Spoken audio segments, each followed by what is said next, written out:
Hello student.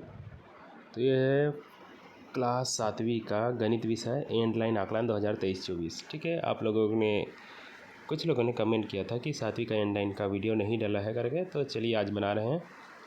तो देखिए इसका जो है पहला प्रश्न, रिक्त स्थान पर सही संख्या लिखिए। तो देखिए 513, 523, 533 है, उसके बाद जो है 543 होगा। ठीक है, 10-10 आगे बढ़ रहा है। ठीक है, उसके बाद देखिए दूसरा प्रश्न, किसी शाला में बालिकाओं की संख्या 145 है, बालकों की संख्या इससे 30 ज़्यादा है, तो कुल कितने हैं? तो कुल 320 होगा। ठीक है, यहाँ पर ना 145 फिर 145 किए हैं और 30 ज़्यादा है बोल रहा है, तो 30 और जोड़ दिए। ठीक है, इस तरह से 2 बार 145 और 30 को जोड़ें तो 320 आया है। अगला देखिए, ये 24/7 में 6/7 को घटाएंगे तो 18/7 आएगा। ठीक है, लिखते जाइएगा। उसके बाद वह पूर्ण संख्या जो प्राकृतिक संख्या नहीं है बोल रहा है, तो वो जो है 0 है। ठीक है, 0 को प्राकृतिक संख्या नहीं मानते। चलो, आपने इसका जो है लिख लिया होगा, तो हम इसका अगला पेज बढ़ते हैं। ठीक है, या फिर वीडियो को पीछे करके पॉज करके आप जो है देख सकते हैं।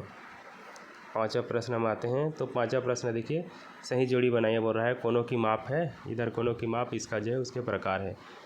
तो देखिए, अगर 45 अंश को जो है न्यून कोण कहा जाता है। सबसे नीचे का देखिए, ये जो है न्यून कोण में आएगा। ठीक है, 45 जो है न्यून कोण कहलाएगा, और 90 अंश जो है वो समकोण कहलाता है।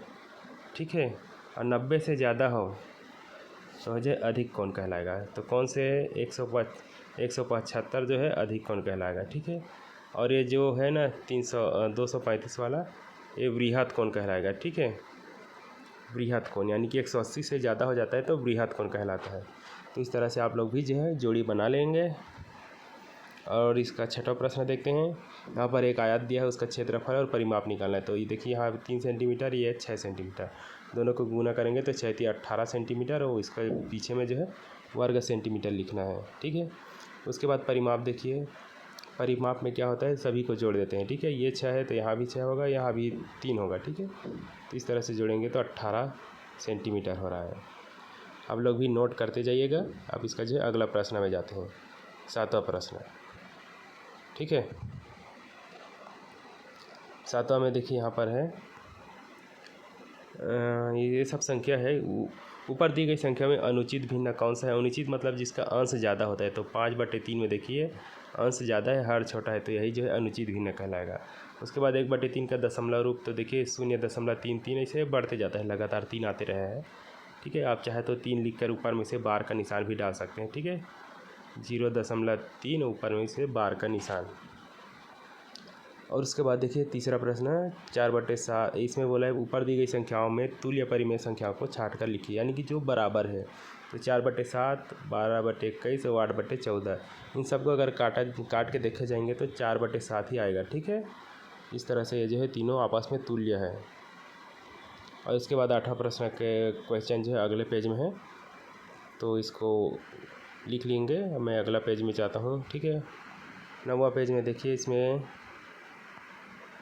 दंड आरेख के अनुसार सबसे कम छात्रों द्वारा पसंद किए जाने वाला खेल, तो वॉलीबॉल जो है सबसे कम छात्रों ने पसंद किया है। ठीक है, उस पेज में देख लेंगे। उसके बाद जो है दंड आरेख के अनुसार कितने प्रतिशत कबड्डी खेलते हैं, तो 5% जो है कबड्डी खेलते हैं। और उसके बाद जो है फुटबॉल और कबड्डी में अंतर बोल रहा है, तो फुटबॉल 5% खेलता है और कबड्डी जो है 3%, तो दोनों का अंतर किए तो 2% आया। ठीक है, तो आप लोग जो है 2% लिख लेंगे। इसी तरह से दंड आरेख के अनुसार सबसे अधिक पसंद किया जाने वाला खेल जो है क्रिकेट है, 7% बच्चे जो है क्रिकेट पसंद करते हैं।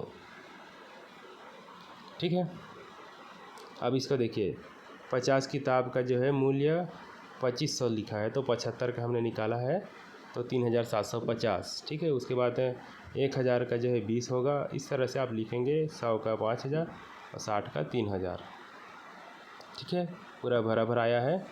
आप लोग जो है इसको देख सकते हैं और नोट भी कर सकते हैं। ठीक है, चलिए 10वां प्रश्न में आते हैं। 10वां में बोल रहा है, एक रेलगाड़ी में 8000 यात्री यात्रा कर रहे हैं, जिसमें 25% बच्चे, 30% महिलाएं हैं, बाकी पुरुष है। तो ये दोनों मिलकर तो 60% हो गया, बच्चे और महिलाएं करके, तो 40% जो है पुरुष हैं। ठीक है, पुरुषों की संख्या जो है 40% है। तो बच्चों की संख्या कितनी है बोल रहा है, तो बच्चों की संख्या 25% है, तो 8000 में 25 का गुना करके 100 से भाग करेंगे तो उसका संख्या मिल जाएगा। तो बच्चों की संख्या 2000 मिला है। इसी तरह से पुरुष यात्रियों की संख्या तो मैंने बता दिया था ना, 40% जो है पुरुष हैं, तो 40 को 8000 से गुना करेंगे और इसका भी आंसर मिलेगा, तो 3200 जो है पुरुषों की संख्या मिलेगा।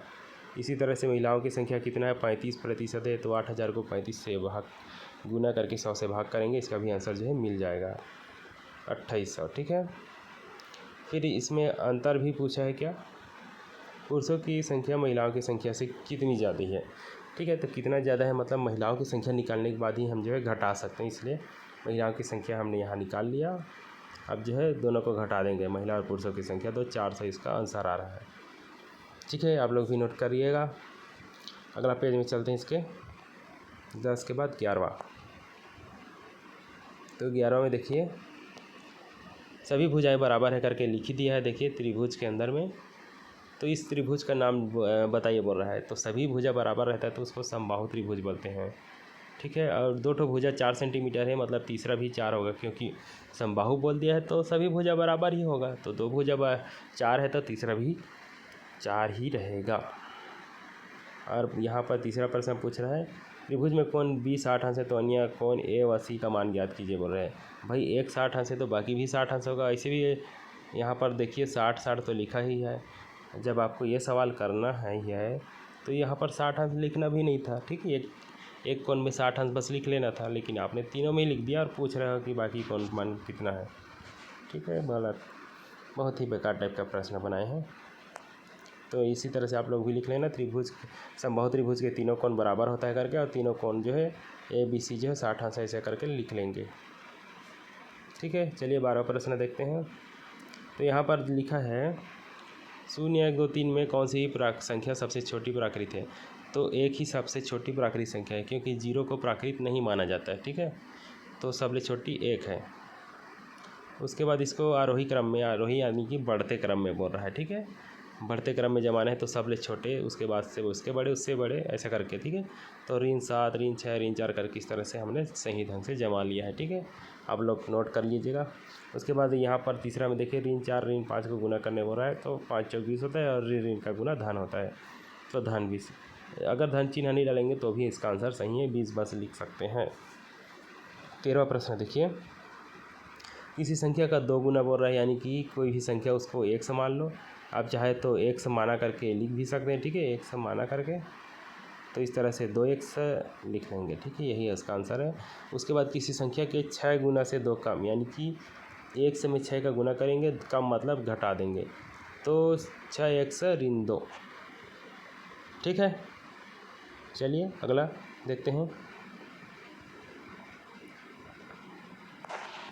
इसी में देखिए जोड़िए करके आ रहा है, 3x 2y तथा 5x 6y, इसको जोड़िए बोल रहा है। तो जोड़ेंगे तो दोनों जो है 8x 8y आएगा। ठीक है, उसके बाद इसमें घटाइए बोल रहा है, 1 से ऋण 3y में से ऋण y को घटाना है। तो देखिए कैसे घटाए हैं, इसी तरह से आप लोग भी लिख लेंगे। ठीक है, 3y में 1y जो है घट जाएगा तो 2y बचेगा। उसके बाद 0.25 का भिन्न रूप बोल रहा है तो 1/5 आएगा। इसका प्रतिशत रूप बोल रहा है तो जो है 25% आएगा। ठीक है, उसके बाद 1% खाली स्थान है बोल रहा है, तो 1% जो 1/100 है लिख लेंगे। 1/4 का दशमलव रूप 0.25, प्रतिशत रूप जो है 25% है। उसके बाद 75% का भिन्न रूप बोल रहा है तो 3/4 आएगा इसका आंसर, और दशमलव में इसके सामने में जस्ट दशमलव लगा दो 75 के आगे में, और इसका आंसर आ जाएगा। ठीक है, और कुछ है क्या 14 प्रश्न के बाद? नहीं, अब ख़त्म हो गया। तो इस तरह से ये बन गया है। आप लोग को अच्छा लगा होगा तो लाइक कर देना, और पहली बार आए हैं या सब्सक्राइब नहीं किए होंगे तो प्लीज़ सब्सक्राइब कर लीजिएगा। आपके लिए बहुत सारे वीडियो बना रहे हैं, तो थोड़ा सा हेल्प आप लोग भी हमारे लिए करिएगा।